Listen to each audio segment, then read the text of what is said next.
I still can't believe it. I still can't believe I've done a marathon. It doesn't feel real.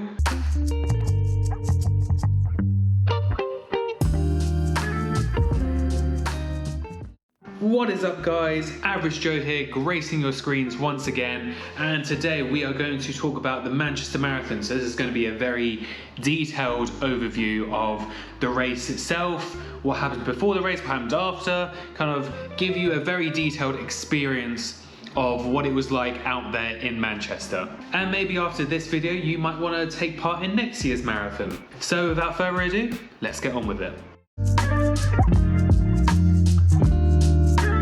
So let's start with before the race, and that is the event village. Now the event village was in the cricket ground around the Old Trafford area. I can't exactly remember what the cricket ground is called, but it's the only one there. And I took the tram, I think most people took the tram to there. We got off at the Old Trafford stop, and the stadium is right next to it. And what we did is got off, went into the stadium, made our way through it around the edge, and then you are in the event village, which was pretty much the car park of the stadium. So this is where your bag drop was. This is where, I guess, waiting area was if you were waiting for your start time, or after the race if you were trying to find your friends and your family. This is where that would have happened. This was kind of your bog standard event village. There wasn't really anything that was standing out, and really after that it was making our way to the start line. So it was about 5-minute walk to the start line itself, and along the way there was toilets literally everywhere. I went to the toilet about 4 times before I got to the start line. I do get very nervous before any type of race. And yeah, also along the way there was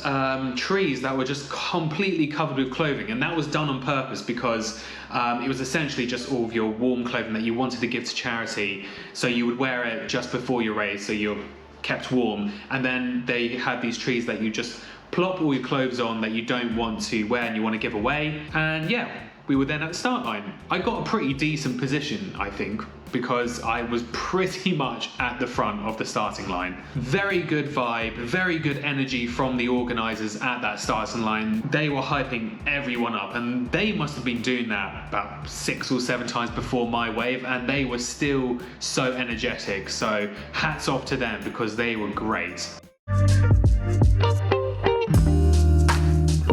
And before we knew it, the gun was fired and we were off to do our marathon. Now, I will say throughout the whole route, crowd-wise, it was quite volatile. I don't know if that's the right word, but in the sense that some areas were extremely busy, very loud crowds, and then some areas there was just no one at all. Now, that is pretty standard, I think, with any marathon route. Maybe the exclusion is London because that's all in the city, but with Manchester specifically, the route goes outside of Manchester and then into Sale and Altrincham and then back into Manchester. So those kind of long roads between those towns and cities, it's going to be quiet. It's dual carriageway. You can't really expect a load of people to be lining up along that route. But when the crowds were busy, they were so loud. If you have seen my showcase, which if you haven't, please go watch it, you will see how much the crowd was screaming at certain areas of the race.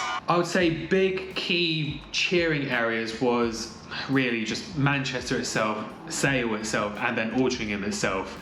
Those areas were where it was very densely populated, where the crowds were very loud, and it was just a lovely experience when you had gone through a quiet zone and then you were kind of re-energized from the crowd screaming at you, screaming your name, making sure that you keep putting one leg in front of the other. Now, I do remember one key part I think it was around mile 4 to mile 5, and that was still in Manchester, but it seemed like it was quite a dense, quite a tight area. So it was very loud, lots of crowds, but the roads were quite small as well, and I felt that point I was slowing down a little bit. Everyone was slowing down a little bit just because you couldn't get past anyone.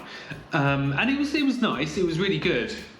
But I think that's something to keep in mind, that I guess really for any race there might be certain points where you will just simply have to slow down, and don't worry, it's completely fine. It doesn't usually last that long. But yeah, keep that in mind. But then other than that, the first 10 miles was pretty smooth. Nothing was going wrong. The pacing was really consistent. I would say I was going a bit faster than I planned for, but I felt fine. So I just kept at that pace. I think I was doing around a 5:35 minute per kilometer pace. And yeah, this is where we then get to the halfway point, which is, I believe, just going into Altrincham, or it's around between Sale and Altrincham. And this is where it kind of got a bit shaky, just because Altrincham has a lot of hills. I knew about the elevation for this route. I just didn't realise how steep those hills were. Now, don't get me wrong, they're not the steepest hills that you're going to come across, but when you've done a half marathon and then you see a hill straight ahead of you that seems quite bad, and then you get past that hill, you turn a corner and then there's another hill, it's quite demoralising. Now, Altrincham definitely made up for this. Like I said, this was one of the big parts where there was a load of crowds, load of screaming. So it was really nice after those hills to have everyone screaming your name, shouting as loud as they can. That felt great. And then at 16 miles, that's when we were deep in Altrincham. And this is around where I saw my family. They were cheering me on en route.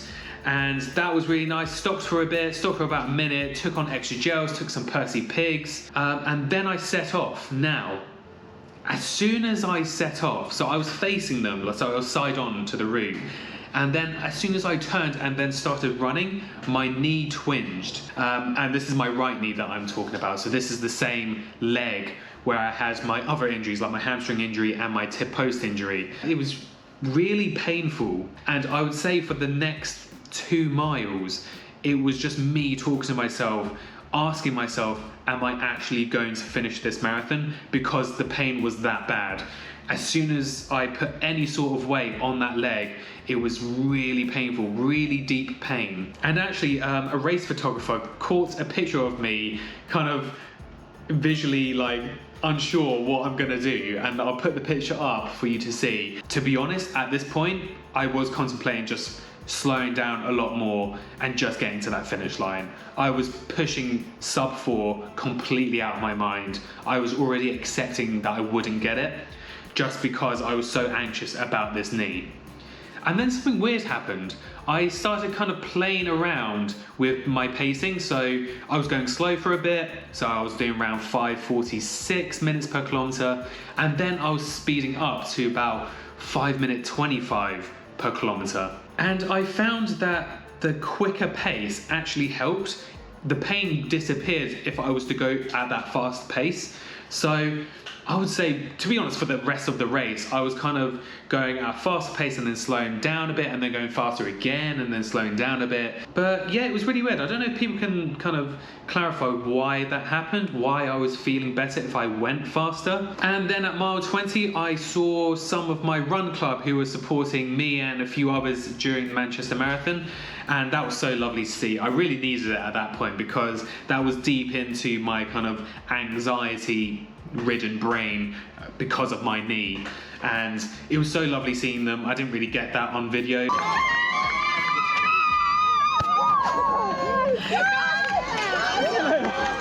But I did find that whenever I stopped, that's when my knee started hurting again, which does make sense. Like, you stop and then you have to get going again, your injuries are gonna kind of play up. I quickly made the decision, I can't really stop anymore. I kind of just have to keep running. So water stations, I'm just gonna have to pick up a water bottle and just keep running and try and drink whilst I was running. And mile 20, that was kind of known as the wall zone. So that was also another layer of anxiety that I had to add onto everything that was going on.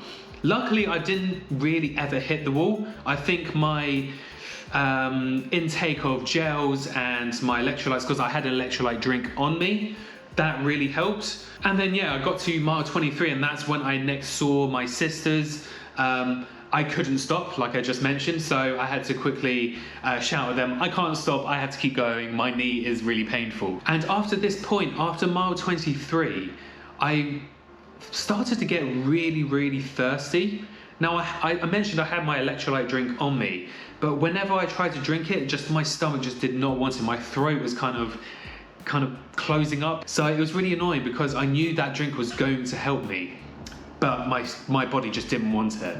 So at the end, I was getting very desperate to get to the water stations. And I mean, I'll quickly add that the amount of water stations along the whole route, I think, was perfect. I think they did very well in terms of organising where the water stations were, how big those water stations were. However, personally, I kind of wish they just had like 5 water stations but in those last 3 miles, because my body just needed water. Now, mile 24. This is where every muscle in my leg was starting to kind of cramp one at a time. So I would feel the cramping in my hamstring for, I don't know, a few minutes, and then that would go, but then the cramping in my quads would start. And that was kind of consistently happening everywhere in my legs. Now, I don't know if that was because of my knee injury. I was kind of compensating elsewhere, and so my muscles were having to work harder. It really became kind of a massive mental battle at that point. Just to be aware that, yes, my body is cramping now, but I'm not stopping. I just have to keep moving, keep putting one leg in front of the other. Also, at this moment, I was kind of consistently throughout the race pumping up the crowd. So like, you wouldn't see it on the camera because I was behind the camera, kind of throwing my hands up in the air whilst holding the camera and like waving at the crowds, getting them to scream louder. And that was all good, but I noticed in those last few miles, whenever I did that, as soon as I stopped, I would instantly feel sick. And I think that's just because my body is essentially saying to me, why are you using more energy in another part that isn't your legs? And I think round about this same time, I was kind of getting an adrenaline rush, because this was the moment, at mile 24, this was the moment I knew that I was going to be able to get sub 4. And then we got to the last 500 yard sign. So we passed the last 500 yard sign, and then you kind of made kind of a bit of a turn in the road. And then as soon as you made that turn, it was about what? 450 yards to go. You could see the finish line at the end of the road. So you had to do all of that distance until the finish line. And I tell you what, as soon as I saw that finish line and had that 450-ish yards to go, my muscles, every single muscle in my leg, and this is not an exaggeration, they all just went shk. It was so painful. Well, you know, the cramp type of pain. All of it just cramped up. That was a sudden kind of jolt of like pain in my legs that I was not expecting. It was, again, just telling my body, no, we are doing this. And this is kind of where I spoke to the camera, because it was near the end. And really, I think that was kind of helpful for me to do that, because I was talking to you guys. And so my mind was kind of taken off my legs. And then before you knew it, we were at the finish line. We crossed that finish line, got the sub 4. Now, I will make a comment that from the video in that showcase, it doesn't look like I'm very happy. It doesn't look like I'm really showing any emotion at all, apart from like kind of aching and grimace on my face. And that's simply because, I don't know what it was, I lost all emotion in that last 500 yards. There was no emotion in me. Like, you know, like people cry, people like smile because they're so happy they got it done. I don't know why, but I didn't feel anything when I crossed that finish line. And that's not to say I didn't enjoy it. I don't love running, because I do. I love it so much. And I think it was just simply because I was so tired. I put my body through something that it's never been through before. And my body was just fed up. At the end of that, at that point, my body just had enough. It just knew it was done, so didn't want to use any sort of energy to move my face muscles, to smile. At the end of the race, my legs kind of felt like jelly, which is standard, really, for any runner. But yeah, we finished the marathon with a sub 4 time. That is unbelievable thinking about it. I still think right now, and I'm like, I actually did that. I still can't believe it. I still can't believe I've done a marathon. It doesn't feel real. And actually, I forgot to get the medal to show you guys. So here is the Manchester medal. I like that it's a gold medal, just because, like, it's a marathon. If you complete a marathon, you are a winner. It was a wonderful time. Like, if anyone is contemplating whether to sign up to a marathon or to any race, to be honest, do it, because it was such an amazing experience. And every race is an amazing experience, because you are going to enjoy it. No matter how hard it is, no matter how long it takes you to complete it, you will love every moment of your race. As soon as I finished, within like, I don't know, a minute, I was saying to myself, I want to do that again. It was that quick to make up my mind that I was going to do another marathon. And yeah, well, have I signed up to another marathon? Yes, I have. I have signed up to another one. You will find that out in the future, alongside any other races that I've got planned. That was the Manchester Marathon. I hope this video has given you some insight as to what the marathon was like, what the route was like, and if it inspires you to sign up to Manchester, I definitely recommend it. Manchester is a wonderful city. You will definitely enjoy Manchester Marathon. So please sign up if you are thinking of a marathon and you haven't been able to get into, let's say, London or one of the other majors, then definitely consider Manchester as your other option. And well, thank you for watching. I am The Average Joe, and I shall see you on the next video. Bye bye!